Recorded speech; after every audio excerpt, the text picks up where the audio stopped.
Hello friends, asset builder YouTube channel में आप सभी का स्वागत है। हमने ITR 3 के ऊपर 2 वीडियो बनाए थे। एक तो कैसे फाइलिंग करना है, वो 45 मिनट का वीडियो था, और उसके बाद काफ़ी सारी जो क्वेरी आ रही थी उसके ऊपर भी क्वेश्चन एंड आंसर वाला वीडियो बनाया था। इसके बावजूद भी काफ़ी सारे लोगों के क्वेश्चन आ रहे थे कि हमें F&O में लॉसेस हुआ है, तो वो लॉसेस का जब हम फाइलिंग करते हैं तब वहाँ पे एरर आती है कि आपको ऑडिट की रिक्वायरमेंट होगी। तो यहाँ पे जो 2-3 छोटी छोटी मिस्टेक्स होती है उसको मैंने रिजोल्व करने की कोशिश की है इस वीडियो के अंदर। ये वीडियो में सबसे पहले हम ऑडिट के कुछ बेसिक रूल्स देखेंगे और बाद में एक्चुअल में हम फाइलिंग करके भी देखेंगे और ई-वेरीफाई करके भी देखेंगे, जिससे आपको पता चलेगा कि ये जो एरर आ रही है वो एरर कैसे आपको अवॉइड कर सकते हैं। तो सबसे पहले मैं यहाँ पे लॉगिन कर लेता हूँ। लॉगिन करके फाइल नाउ कर लेता हूँ और यहाँ पे मैं कंटिन्यू कर लेता हूँ। और यहाँ पे मैंने ऑलरेडी फाइलिंग किया हुआ था तो रिज्यूम फाइलिंग कर लेता हूँ। अब यहाँ पे मुझे कौन कौन से शेड्यूल सिलेक्ट करने हैं, क्योंकि मैं यहाँ पे ओनली फ्यूचर एंड ऑप्शन का लॉस दिखा रहा हूँ, बाकी कोई भी इनकम नहीं दिखा रहा हूँ। तो इसीलिए मैं यहाँ पे ओनली बिजनेस प्रोफेशन से जो इनकम है वही दिखाऊंगा। तो सबसे पहले इनकम में मैंने सैलरी वो सब हटा दिया है। फिर दूसरा है बिजनेस, तो बिजनेस में मैंने सिर्फ बिजनेस वाला पार्ट ही रखा है। उसके बाद है डेप्रीसिएशन, तो डेप्रीसिएशन सारा हटा दिया है। डिडक्शन, टैक्सेस एंड अदर्स, ये करके मैं कंटिन्यू कर लेता हूँ। यहाँ पे स्किप क्वेश्चन कर लेता हूँ। तो यहाँ पे मेरे पास काफ़ी लिमिटेड ऑप्शन आए हैं, क्योंकि मैंने यहाँ पे ओनली फ्यूचर एंड ऑप्शन का जो बिजनेस इनकम है वही दिखाना है। तो मुझे यहाँ पे लॉसेस दिखाने, तो उस एग्जांपल के हिसाब से मैंने ये सारे शेड्यूल सिलेक्ट किए हैं। अब यहाँ पे सबसे पहले हम जनरल इन्फॉर्मेशन देख लेते हैं। अब यहाँ पे जो जनरल इन्फॉर्मेशन वाला पार्ट है वो बहुत ही इंपॉर्टेंट है, तो ये शेड्यूल को आप ध्यान से देखिए, क्योंकि यहाँ पे जो ऑडिट इन्फॉर्मेशन डालनी है तो वहाँ पे आपको कौन सा क्लिक करना है वो बहुत ही इंपॉर्टेंट है। तो सबसे पहले पर्सनल इन्फॉर्मेशन तो आपको पता होगा, कॉन्टैक्ट और फाइलिंग सेक्शन भी आप देख लीजिए। यहाँ पे आपको नो करना है, और यहाँ पे अगर आप आउट ऑफ इंडिया रेसिडेंट है तो फिर यहाँ पे सिलेक्ट करना है, अदरवाइज 182 डेज वाला ऑप्शन सिलेक्ट करना है। और बाकी सारे ऑप्शन में नो सिलेक्ट कर लेता हूँ, जो मोस्ट ऑफ द लोगों के लिए एप्लीकेबल होते हैं। यहाँ पे मैं सेव कर लेता हूँ। नेक्स्ट है ऑडिट, तो ये वाला जो सेक्शन है वो बहुत ही इंपॉर्टेंट है। तो उसमें सबसे पहला है 44A, तो यहाँ पे मैंने नो किया है। तो सबसे पहले हम 44A को समझ लेते हैं। तो ये जो सेक्शन है वो है maintenance of account by certain person carrying on profession business. ठीक है, तो यहाँ पे कुछ सर्टेन बिजनेसेस ऐसे है, या फिर आप प्रोफेशन बोल सकते हैं, कि वहां पे आपको सेक्शन 44A के हिसाब से टैक्स ऑडिट करवाना है। तो यहाँ पे जो लिमिट है वो काफी कम है, मतलब कि आप ओनली 1.2 लाख के ऊपर प्रॉफिट करते हैं पर ईयर, या फिर आपका जो टर्नओवर है 10 लाख से भी बढ़ जाता है तो भी आपको टैक्स ऑडिट करवाना पड़ता है। लेकिन हमारे केस में यहाँ पे 44A काम का नहीं है, क्योंकि हमें यहाँ पे फ्यूचर एंड ऑप्शन का ही ओनली लॉसेस दिखाना है, तो इसीलिए मैंने यहाँ पे नो कर दिया। दूसरा है प्रिजम्पटिव इनकम, तो यहाँ पे 44AD एंड 44AD है। तो अगर आप बुक्स ऑफ अकाउंट मेंटेन नहीं करते और आप अपना बिजनेस इनकम दिखाना चाहते तो फिर यहाँ पे यस करके आप आगे बढ़ सकते हैं, लेकिन हम यहाँ पे सिर्फ और सिर्फ फ्यूचर एंड ऑप्शन का दिखाएंगे। तो यहाँ पे मैं टेम्पररी नो कर रहा हूँ और यहाँ पर भी नो कर रहा हूँ। उसके बाद सेक्शन है are you liable to audit under section 44AB।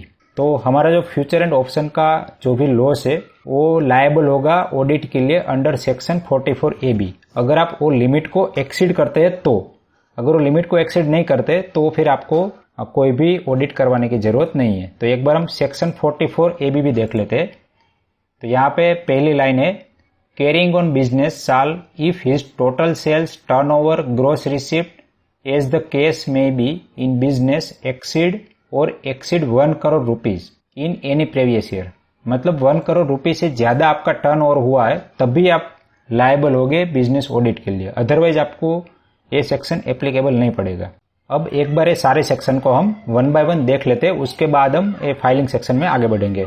तो जब हम बिजनेस इनकम दिखाते हैं तो यहाँ पे 3 तरह की चीज आती है। तो सबसे पहला है बिजनेस इनकम, जहाँ पे हम normal books of account maintain करते हैं। दूसरा है प्रिजम्पटिव इनकम, तो कुछ छोटे व्यापारी होते हैं जो अपना बुक्स ऑफ अकाउंट मेंटेन नहीं करते, तो उसके लिए सरकार ने प्रिजम्पटिव इनकम वाला एक प्रोविजन दिया है। तीसरा है स्पेक्युलेटिव इनकम, जहाँ पे हमारा इंट्राडे का प्रॉफिट एंड लॉस कैलकुलेट होता है, या फिर कोई रिसोर्सेज करवाते हैं, या फिर अदर स्पेक्युलेटिव बिजनेस करते हैं, तो उसके लिए अलग से सेक्शन है। तो जो बिजनेस इनकम है वहां पे आपको बुक्स ऑफ अकाउंट मेंटेन करना जरूरी है, और जो प्रिजम्पटिव इनकम है वहां पे 2 सेक्शन है। एक तो पहला है 44AD, ये बिजनेस के लिए है, तो यहाँ पे आपके टर्नओवर का 6% मस्ट बी प्रॉफिट होना जरूरी है, अदरवाइज आपको ऑडिट करवाना पड़ेगा। और दूसरा है 44AD है, तो यहाँ पे आपका जो प्रॉफिट है वो मिनिमम 50% होना चाहिए। तो यहाँ पे जो 44 एडी है वो प्रोफेशनल के लिए है, ओनली फॉर प्रोफेशनल। तो वहां पे आपका 50% मिनिमम प्रॉफिट होना चाहिए टर्नओवर का। एंड स्पेक्युलेटिव के केस में तो सिंपल है कि आप कितना भी प्रॉफिट या लॉस दिखा सकते हैं, लेकिन यहाँ पे आपका जो लॉस है वो आपके लॉस के अगेंस्ट में ही सेट ऑफ होगा। ऐसा नहीं है कि आप स्पेक्युलेटिव बिजनेस से लॉस करेंगे और नॉर्मल बिजनेस से उसके साथ सेट ऑफ करेंगे, तो इस तरह से आपका सेट ऑफ नहीं होगा। मतलब आप फ्यूचर एंड ऑप्शन से अगर प्रॉफिट कमाए और स्पेक्युलेटिव एक्टिविटी में आपने लॉस किया है तो ये दोनों का आपस में सेट ऑफ नहीं होगा। अब टैक्स ऑडिट की रिक्वायरमेंट किस तरह से, तो ऑलरेडी हमने देख लिया कि जो नॉन अकाउंट केसेस है वहां पे 44 एडी एंड 44 एडी है। तो यहाँ पे जो लिमिट है अगर वो लिमिट को मीट नहीं करते तो फिर ऑडिट करवाने की जरूरत है। अदरवाइज अगर अदर बिजनेस इनकम में दिखा रहे तो यहाँ पे 44 एबी टैक्स ऑडिट के रूल्स लगते हैं। तो यहाँ पे आपका जो कैश पेमेंट है वो लेस देन 5% होना चाहिए। तो हमारे केस में फ्यूचर एंड ऑप्शन में हम सारा ही ट्रांजेक्शन ऑनलाइन बैंकिंग से ही करते हैं, तो हमारे केस में यहाँ पे यस आएगा। तो यहाँ पे हमारा जो टर्नओवर का लिमिट है वो 10 करोड़ का है। एक्चुअली ये लिमिट 5 करोड़ का था लास्ट ईयर तक, लेकिन अभी ये 10 करोड़ का हो गया है। अगर आपका फ्यूचर एंड ऑप्शन का टर्नओवर 5 करोड़ से ज्यादा बढ़ रहा है तो फिर मैं सजेस्ट करूंगा कि आप किसी सीए की सलाह लें, क्योंकि लास्ट ईयर तक यहाँ पे जो लिमिट था वो 5 करोड़ तक था। और आप जब फाइलिंग करेंगे तब भी आपको ऑटोमेटिकली वो एरर आ जाएगा कि अगर आप लायबल है तो एरर आएगा, अगर लायबल नहीं है तो एरर नहीं आएगा। ठीक है, तो ये बेसिक रूल्स थे। और जो लोगों को एरर आ रही थी वो एरर भी मैं एक बार आपको दिखा देता हूँ। तो जो सबसे पहली एरर थी उसमें ए वाली एरर थी, you have claim income less than 8% of gross turnover. And जो दूसरी एरर थी उसके अंदर tax payer has claim loss under head profit and gain. तो यहाँ पे जब हम लॉस शो करते हैं तब हमें बुक्स ऑफ अकाउंट मेंटेन करने की जरूरत है, और यहाँ पे बैलेंस शीट में अगर आपने सही से डेटा फिलअप नहीं किया तो भी ये एरर आ सकती है। तो ये दोनों का सॉल्यूशन मैं जिस तरह से आपको बताता हूँ इसी तरह से आप फाइलिंग करेंगे तो दोनों एरर आपकी निकल जाएंगी। तो चलिए फाइलिंग में आगे बढ़ते हैं। तो आपको फ्यूचर एंड ऑप्शन के लॉस के लिए यहाँ पे 44 एबी को यस करना है और बाकी सारे ऑप्शन को नो कर देना है। अगर आप किसी अलग से प्रोफेशन इनकम भी दिखाना चाहते हैं तो यहाँ पर भी यस कर सकते हैं। और यहाँ पे मैं सेव करके आगे बढ़ जाता हूँ, और बाकी बैंक डिटेल वो सब तो आपको पता ही है। तो ये जनरल पार्ट हो गया। अब दूसरा है नेचर ऑफ बिजनेस। तो यहाँ पे हमें कौन सा सेक्शन सिलेक्ट करना है वो देख लेते हैं। तो यहाँ पे मैंने ऑलरेडी सिलेक्ट किया हुआ है, तो यहाँ पे मैं सिलेक्ट करके एक बार इसको डिलीट कर देता हूँ। यहाँ पे एड डिटेल करिए। तो यहाँ पे आपका फ्यूचर एंड ऑप्शन के केस में जो वैलिड है वो है 013-018। ये है अदर फाइनेंशियल इंटरमीडिएशन सर्विसेज। तो यहाँ पे मैं ये सिलेक्ट करके ऐड कर लेता हूँ। तो ये मेरा बिजनेस ऐड हो गया। अब मैं कंफर्म कर लेता हूँ, नेचर ऑफ बिजनेस हो गया। अब दूसरा पार्ट आता है बैलेंस शीट। तो बैलेंस शीट भरना यहाँ पे जरूरी है, क्योंकि हम यहाँ पे लॉस को कैरी फॉरवर्ड करना चाहते हैं, और लॉस को कैरी फॉरवर्ड करने के लिए आपको बुक्स ऑफ अकाउंट मेंटेन करने जरूरी है। लेकिन अगर आपका टर्नओवर कम है, मतलब कि 5 करोड़ से कम है, तो फिर आपको अपने बुक्स को ऑडिट करवाना जरूरी नहीं है। तो यहाँ पे मैं एक बार दिखा देता हूँ कि आप किस तरह से बैलेंस शीट को ऐड कर सकते हैं। तो बैलेंस शीट का फंडा आपको समझना जरूरी है कि बैलेंस शीट में 2 पार्ट होते हैं, एसेट्स एंड लायबिलिटी। लायबिलिटी का मतलब है कि सोर्स ऑफ फंड, मतलब आप कहाँ से फंड लाए। जैसे कि आप बिजनेस चालू करने के लिए खुद का फंड लगाते हैं या फिर लोन लेके फंड लगाते हैं। तो सबसे पहले है प्रोप्राइटर्स फंड, दूसरा है लोन्स फंड, एंड तीसरा है डेफर्ड टैक्स लायबिलिटी। मतलब कि कुछ टैक्स भरना बाकी था जो आपने भरा नहीं है, तो अभी तक आपके पास वो पैसे पड़े हैं। तो हमें यहाँ पे प्रोप्राइटर्स फंड या फिर लोन फंड दिखाना है। तो मैं यहाँ पे एडिट करके मैंने ओनली 10 लाख रुपए का प्रोप्राइटर फंड दिखाया है। तो फ्यूचर एंड ऑप्शन में आप जो भी वर्किंग कैपिटल यूज करते हैं वो वाला फंड आप यहाँ पे दिखा सकते हैं। तो मैंने यहाँ पे 10 लाख रुपए दिखा दिए है, और बाकी सारा चीज मैंने 0 रखा है, और यहाँ पे मैं सेव कर लेता हूँ। ठीक है। अब दूसरा है एप्लीकेशन ऑफ फंड, मतलब के एसेट्स क्या क्या है, मतलब जो फंड मिला वो फंड से हमने क्या क्या चीजें परचेस की है या फिर कौन कौन सी एसेट हमारे पास पड़ी है। अब यहाँ पे आती है fix asset, investment, current asset and other asset. तो जो नॉर्मल बिजनेस करते हैं उसके केस में फिक्स एसेट होगा, इन्वेस्टमेंट होगा और बाकी सारी चीज होगी। लेकिन फ्यूचर एंड ऑप्शन के केस में हमारा इन्वेस्टमेंट होगा या फिर करंट एसेट होगी। ठीक है। अगर आप कोई स्टॉक को परचेस करके उसको कोलेटरल करके यूज कर रहे हैं तो वो वाला आप यहाँ पे इन्वेस्टमेंट में दिखा सकते हैं, और आप केस में ही मार्जिन यूज कर रहे हैं तो आप करंट एसेट में दिखा सकते हैं। तो मैं यहाँ पे एडिट कर लेता हूँ। अब यहाँ पे मेरा लॉन्ग टर्म इन्वेस्टमेंट में कुछ नहीं आएगा, मैं 0 एंटर कर देता हूँ। शॉर्ट टर्म इन्वेस्टमेंट में भी 0। करंट एसेट में मुझे वैल्यू एंटर करना है, तो मैं करंट एसेट में क्लिक कर लेता हूँ, और करंट एसेट में भी मैं अदर करंट एसेट में 10 लाख रुपए डाल देता हूँ। तो मेरे पास जो सोर्स ऑफ फंड था खुद का पैसा, वो मैंने लगाया है करंट एसेट में। मतलब कि मेरा जो फ्यूचर एंड ऑप्शन का बिजनेस है उसमें मैंने एज ए वर्किंग कैपिटल के तौर पे यहाँ पे लगाया है करंट एसेट में। अब बैलेंस शीट में लायबिलिटी एंड एसेट दोनों साइड इक्वल अमाउंट होता है, तो यहाँ पे हमारा दोनों इक्वल अमाउंट हो गया 10-10 लाख का। अभी मैं यहाँ पे सेव कर लेता हूँ। तो सिंपल आपको यही करना है कि आप जो भी कैपिटल लगा रहे हैं उसको दोनों जगह पे एंटर कर देना है। एंड तीसरा है नो अकाउंट केसेस, मतलब कि अगर आप स्पेक्युलेटिव बिजनेस मतलब कि इंट्राडे कर रहे हैं तो फिर आपका जो भी कैपिटल है उसको आपको यहाँ पे दिखाने की जरूरत है, क्योंकि वहां पे आपको बुक्स ऑफ अकाउंट मेंटेन करने की जरूरत नहीं है। तो यहाँ पे आप अपना स्पेक्युलेटिव बिजनेस के लिए जो भी कैपिटल लगा रहे हैं वो यहाँ पे दिखा सकते हैं। फॉर एग्जांपल आप 5 लाख के कैपिटल से इंट्राडे कर रहे हैं तो यहाँ पे आप एंटर कर सकते हैं। क्योंकि हम यहाँ पे फ्यूचर एंड ऑप्शन की बात कर रहे हैं तो हम यहाँ पे स्पेक्युलेटिव बिजनेस को कंसिडर नहीं करेंगे। और यहाँ पे मैं 0 एंटर करके कंफर्म कर लेता हूँ। अब हमारा बैलेंस शीट वाला पार्ट हो गया। नेक्स्ट है मैन्युफैक्चरिंग अकाउंट। तो मैन्युफैक्चरिंग अकाउंट में हमें कुछ नहीं करना है क्योंकि हमारा यहाँ फ्यूचर एंड ऑप्शन वाला बिजनेस है। नेक्स्ट है ट्रेडिंग अकाउंट, तो यहाँ पर भी हमें कुछ नहीं करना है। एंड उसके बाद है प्रॉफिट एंड लॉस। तो प्रॉफिट एंड लॉस में हमें कुछ डिटेल एंटर करनी है। तो सबसे पहला है credit to profit loss and उसके बाद है डेबिट प्रॉफिट एंड लॉस। तो क्रेडिट मतलब कि कहाँ से आपका रेवेन्यू जनरेट हुआ, डेबिट मतलब कि कौन कौन से आपने एक्सपेंसेस किए। तो आप यहाँ पे काफी सारे एक्सपेंसेस दिखा सकते हैं। तो यहाँ पे सबसे पहले मैं जाता हूँ credit to profit and loss, यहाँ पे एडिट कर लेता हूँ। अब यहाँ पे मैं नीचे चला जाऊंगा और यहाँ पे एनी अदर इनकम, यहाँ पे मैं टर्न ओवर फ्रॉम ऑप्शन, तो टर्न ओवर फ्रॉम ऑप्शन करके यहाँ पे मैं जो भी टर्न ओवर हुआ उसको एंटर कर दूंगा। जैसे मैंने यहाँ पे 25 लाख 1 रुपए का टर्न ओवर दिखाया है। अब यहाँ पे मैं सेव कर लेता हूँ। अब टर्न ओवर कैसे कैलकुलेट करना है वो आपको मेरा क्वेश्चन एंड आंसर वाले वीडियो में पता चल जाएगा। मैं आपको यहाँ पे थोड़ा जल्दी बता देता हूँ। ये आपका जो टोटल सेल्स वैल्यू है उसको टोटल कर लीजिए, प्लस आपका जो प्रॉफिट एंड लॉस आया है, जैसे कुछ प्रॉफिट आया होगा कुछ ट्रेड के अंदर, कुछ ट्रेड में आपको लॉस आया होगा, तो जो लॉस वाला है उसको पॉजिटिव कर दीजिए और जो प्रॉफिट वाला हो तो पॉजिटिव रहेगा। ये सारा आप टोटल कर लीजिए।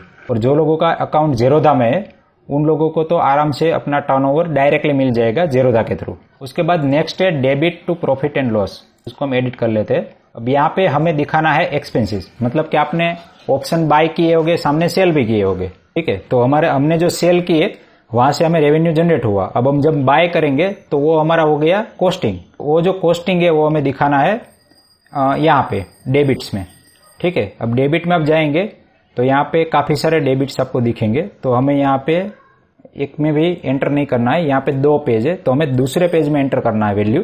दूसरे पेज में आप चले जाइए अदर में, तो यहाँ पे आपको मिल जाएगा अदर एक्सपेंसेस 46 नंबर में। यहाँ पे आप लिख दीजिए परचेज ऑफ ऑप्शंस। तो यहाँ पे आप जितना भी परचेज किया है वो आप एंटर कर दीजिए। या फिर आप ऐसा भी कर सकते हैं कि आपका जो टर्नओवर है उसके अंदर आपका लॉस ऐड कर दीजिए, उसके बाद आपका जो वैल्यू बन के आएगा वो आप यहाँ पे एंटर कर दीजिए। अब इसके अलावा आप जो अदर चार्जेस है उसको भी दिखाना चाहते हैं, जैसे आपका ब्रोकरेज लग गया, वो सारे चार्जेस दिखाना चाहते हैं तो यहाँ पे आप ऐड डिटेल करिए और अदर चार्जेस करके भी यहाँ पे एंटर कर दीजिए। जैसे 26 लाख का ट्रांजैक्शन है तो जो अदर चार्जेस है वो अप्रोक्सीमेटली फ्यू थाउजेंड के आसपास होगा, 5,000 10,000, तो वो आप यहाँ पे एंटर कर सकते हैं। लेकिन हाल में मैं यहाँ पे एंटर नहीं कर रहा हूँ, यहाँ पे मैं सेव कर लूंगा, ठीक है। अब इस तरह से क्या होगा कि मेरा यहाँ पे जो लॉस बन के आया लगभग 1 लाख के आसपास बन के आया। तो यहाँ पे नेट प्रॉफिट बिफोर टैक्स में मुझे लॉस दिखा रहा है -99,999 का। यहाँ पे मैं सेव कर लेता हूँ, यहाँ पे कंफर्म कर लेता हूँ, ठीक है। तो यहाँ पे हमारा प्रॉफिट एंड लॉस अकाउंट भी हो गया, लेकिन हमने यहाँ पे एक लास्ट सेक्शन था नो अकाउंट केसेस हो रह गया, तो मैं एक बार आपको वो भी दिखा देता हूँ। यहाँ पे नो अकाउंट केसेस में जाना है और यहाँ पे एड डिटेल करिए। तो ये वाला जो सेक्शन है वो हमारे लिए काम का नहीं है, क्योंकि फ्यूचर एंड ऑप्शन ही हम सिर्फ बात कर रहे हैं। इसीलिए अगर आप स्पेक्युलेटिव एक्टिविटी का जो भी प्रॉफिट एंड लॉस है वो दिखाना चाहते हैं तो वो वाला जो टर्नओवर है वो आपको यहाँ पे दिखाना पड़ेगा। और यहाँ पे आपको ग्रोस प्रॉफिट, यहाँ पे आपको ग्रोस प्रॉफिट दिखा के बाकी सारी चीजें एंटर करनी है। और यहाँ पे प्रोफेशन के अंदर भी आपको ग्रोस रिसिप्ट दिखाना है। मतलब मान लीजिए कि आप 2.5 लाख रुपए का ग्रोस रिसिप्ट दिखा रहे हैं, उसमें से 2 लाख रुपए का प्रॉफिट दिखा रहे हैं, तो यहाँ पे 2.5 लाख रुपए डाल दीजिए और यहाँ पे आप 2 लाख रुपए डाल दीजिए और बाकी यहाँ पे ऐड कर दीजिए। इस तरह से आप कर सकते हैं। तो यहाँ पे स्पेक्युलेटिव में मैंने टर्नओवर डाल दिया है 1 लाख का, और यहाँ पे मैंने ग्रोस प्रॉफिट डाल दिया, मतलब कि जो सेल वैल्यू है वो 1 लाख डाल दी, और प्लस मैंने यहाँ पे एक्सपेंडिचर डाल दिया 1.5 लाख का, ठीक है। यहाँ पे ग्रोस रिसिप्ट है, वहां पे आपको सेल वैल्यू डालनी है कि कौन कौन से शेयर आपने सेल किए थे, उसका जो सेल वैल्यू बनेगा वो यहाँ पे डाल दीजिए, और जो टोटल बाय वैल्यू बनेगा वो यहाँ पे डाल दीजिए। तो अगर आपको लॉस हुआ तो यहाँ पे लॉस दिखा देगा, अदरवाइज आपका यहाँ पे पॉजिटिव में आएगा, ठीक है। तो आप यहाँ इस तरह से यहाँ पे एंटर कर सकते हैं, लेकिन यहाँ पे मैं अभी 00 एंटर कर रहा हूँ क्योंकि हम यहाँ पे स्पेक्युलेटिव ट्रांजेक्शन नहीं दिखा रहे। यहाँ पे मैं ऐड कर लेता हूँ। तो अब ये हमारा प्रॉफिट एंड लॉस हो गया। अब हम आगे बढ़ते हैं बिजनेस प्रोफेशन में। तो आपको जाना है स्केड्यूल बीपी में।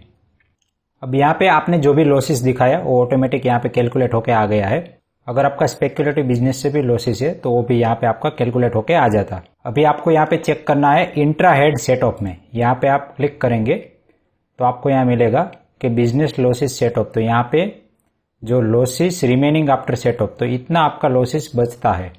यहाँ पे ध्यान रखिए कि इनकम फ्रॉम स्पेक्युलेटिव बिजनेस। तो अगर आपका स्पेक्युलेटिव बिजनेस से कोई इनकम होता तो यहाँ पे अगर प्लस में दिखता और यहाँ पे माइनस में है तो ये दोनों आपस में सेट ऑफ हो जाते। यहाँ पे मैं कंफर्म कर लेता हूँ। तो ये वाला जो चीज था वो जस्ट फॉर योर इन्फॉर्मेशन था, क्योंकि काफी सारे लोगों के केस में होगा कि future and option plus intraday भी होगा। तो इसीलिए मैं यहाँ पे स्टेप बाय स्टेप आपको बताते जाता हूँ। नेक्स्ट है स्केड्यूल CYL है। तो यहाँ पे मैं क्लिक करके एक बार देख लेता हूँ। तो यहाँ पे आपका आ जाएगा loss to be set off. यहाँ पे बिजनेस लॉस आ जाएगा 99,999।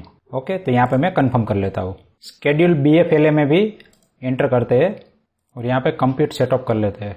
अब नेक्स्ट है CFL। तो ये स्केड्यूल को आपको ध्यान से देखना है, कैरी फॉरवर्ड लॉसेस। तो यहाँ पे नीचे आ जाइए और कर्सर को घुमा के देख लीजिए। तो यहाँ पे आपका कैरी फॉरवर्ड लॉसेस आ गया। तो ये वाला जो लॉसेस है brought forward business losses available for set of during the year. तो यहाँ पे आपका ये जो 1 लाख रुपीज का लॉसेस है वो आप नेक्स्ट ईयर कैरी फॉरवर्ड कर सकते हैं। यहाँ पे कंप्लीट सेटअप कर लीजिए।